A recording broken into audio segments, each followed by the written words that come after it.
Experian wants to shine a light on diversity, equity, and inclusion.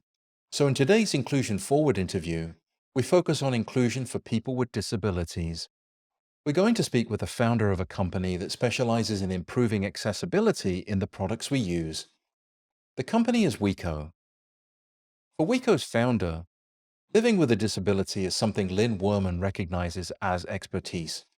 She was born with and raised alongside four sisters who lived with cognitive disabilities.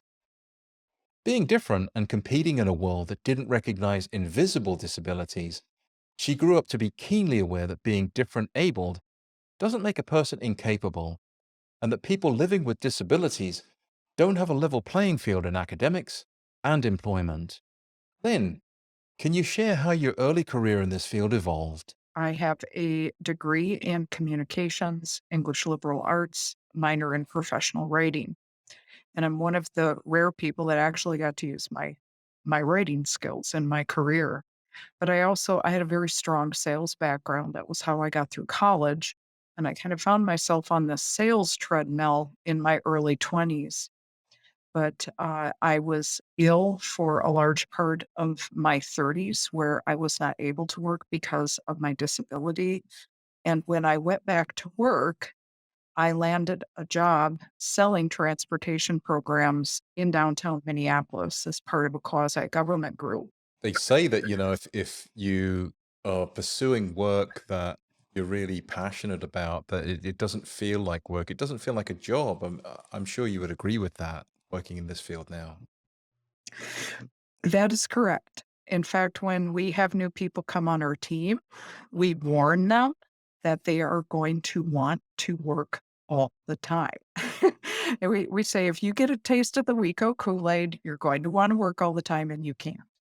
So we have to work on work-life balance because the mission is intoxicating. There's no other way to say it because it and it even still surprises me. There is a lot of immediate gratification in this job where you can see someone that you hire is all of a sudden being listened to by clients, being asked for by clients. And you can see the impact that that has on their self-esteem and their confidence. With so many unfilled jobs in the employment market, do you think people with disabilities are being overlooked? Absolutely, without a doubt. And the why is something that I think could be debated until the end of time. Hopefully, it won't have to be.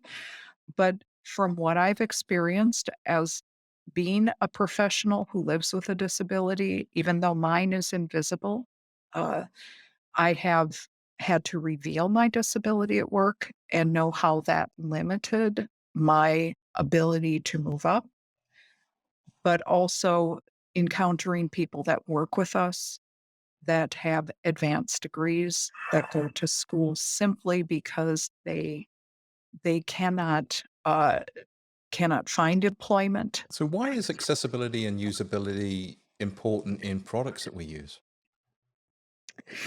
Accessibility, as it's been applied most recently to the digital world, has to do with a set of legal standards that products need to include for there to be measurable accessibility. So, for instance, the Web Content Accessibility Guidelines, or WCAG, a lot of people think that those are laws, but they're not. They are simply a set of guidelines that were set forth by a group called the World Wide Web Consortium, or W3C.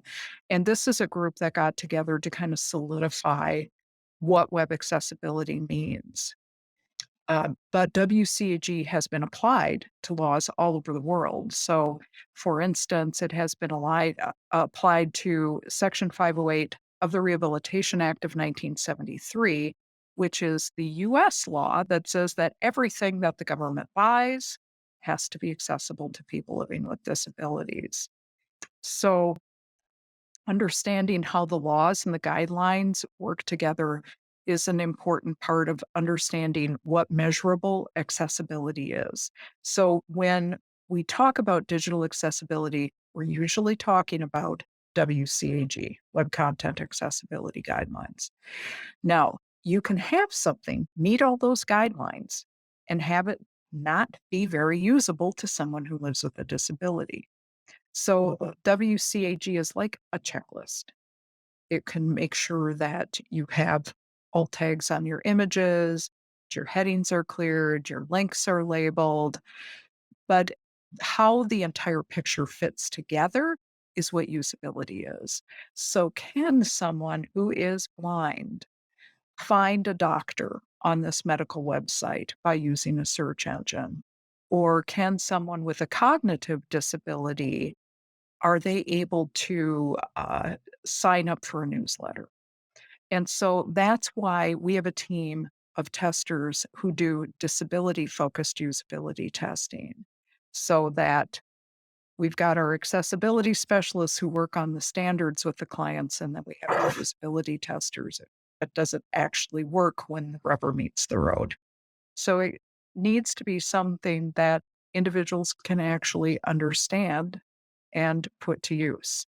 So the web content accessibility guidelines touch on this, and it is something that we also vet out in our usability testing. But for instance, some basic guidance that we give people is don't use a lot of jargon in your website. Think about who your audience is. Will they understand that jargon? Does it mean something to them? Uh, Use a lot of white space on your page. Don't have it be lots and lots of dense text. Chances are someone without a disability isn't going to read it anyway, and someone with a cognitive disability may be very frustrated and unable to get through it. Meaningful headings so that people understand what they're going to read in the next paragraph. It's very common sense editing, but it is an accessibility tool that's very helpful, particularly for users who live with cognitive disabilities. So in your work, do you hear people paying lip service to inclusion without necessarily walking the talk? I think it's really kind of an interesting dichotomy because you'll have people in one breath say, we absolutely want to be employing people with disabilities. We want to bring you to the table. And then they will express discomfort about me talking about, for instance, my mental illness and how I deal with that in the workplace. I've heard you should be keeping that to yourself. Employees that have disabilities, how are they different? What are some of their characteristics? So, how are your employees different? What are their characteristics? It's the same thing. Same thing. People who live with disabilities have to pick up kids from daycare. They're really frustrated over the cost of their dry cleaning. They forget to bring the milk home. And Sue Ann Rodriguez, the director of accessibility services, who is blind, is the biggest Minnesota Viking fan you will ever find. It is football season. You will not be able to talk to Sue Ann on a Sunday. She is gone. So they're not really that different. It's, I have managed employees who, without the distinction of being disabled, and I think that the biggest difference that I find is that not true of all people who live with disabilities, but many people who live with disabilities have had to work so hard to prove themselves that they are squared away and professional. And it's rare that I have to tell anyone twice. It's, are they perfect employees? No. Have I worked with people who live with disabilities who have not worked out? Absolutely.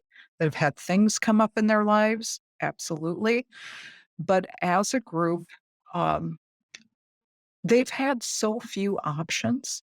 We try really hard to make the employment experience at WeCo be very normal. And, you live with a disability, guess what? We all do. You're not getting special treatment here. And most of our employees tell us that that's what they love about the company is that I'm just another employee here. I'd love to know some stories about employees that came to you and that made some personal progress in their lives working for WeCo? Sure. Probably my favorite one to tell is about our brand new principal test consultant, Nina. Nina is actually was on our beta test team. She tested our product. So she's been with us the full 10 years and she has progressed up our career path to a senior lead. And now she is one of our first principal testers, which is the top of the career. But in addition to that, when I met Nina, when she interviewed for her certified test consultant position with us, it was really clear to see that she was phenomenally brilliant. She just is. She has what I would call practically a photographic memory. Nina is blind. Um, she I know she's told her story publicly, so she won't mind me sharing this. That she is a young Asian woman, first generation American, and she went blind when she was 14. The coolest thing about what happened in Nina's story, we were working alongside a creative firm. I often call this office space the adult study hall because we were all in an open space together. And so we got to know this creative firm, and it's called Nika Creative. It is an inclusivity marketing firm. And the founder and I became friends. And she said, I really need a project manager. And I said, Nina needs something. And she's a trained administrator. She was one of our early administrators, but at that time we weren't able to give her enough work. And so the owner of this company said, well, I'm really not sure if a blind person can do this work because it involves using project management software, tracking several different projects that are going at once. And I said, I am telling you that Nina will let you know what she needs. I really think you should interview her and give her a chance. And the hesitation was there. And I said, look, you're an inclusivity marketing firm. You really need to try to employ someone who lives with a disability.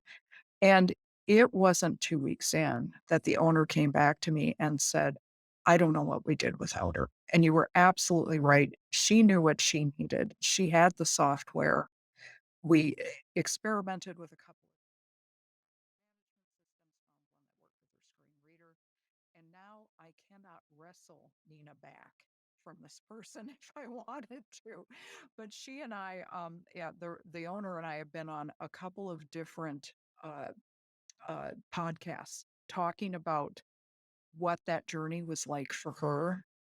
Um, and last week, I had the distinct pleasure of interviewing Nina for advancement to her principal tester role. And she talked about how advancing on the WeCo career path, working with us as an administrator, was the realization of a lifelong dream. And then to be connected with Nika, to be able to move to them and find permanent employment. And it really touched my heart because I knew we had created opportunities for Nina, but I didn't know that it was that impactful on her. How can people find out more about WeCo? Just go to our website, theweco.com. And we have a careers page. We've got information about our testing career. We have information about our services. You'll see that we've always got some sort of event going. We also have a free accessibility library under our resource tab. Because we are a mission based for profit, we have a number of things that are available to people at no cost. So it's a great way to be able to start learning about digital accessibility and accessibility employment. Well, Lynn, I want to thank you very much for taking time out of your busy schedule to come on the Small Business Matters podcast and share about the great work that WeCo is doing. It was a pleasure. Thank you so much for the opportunity.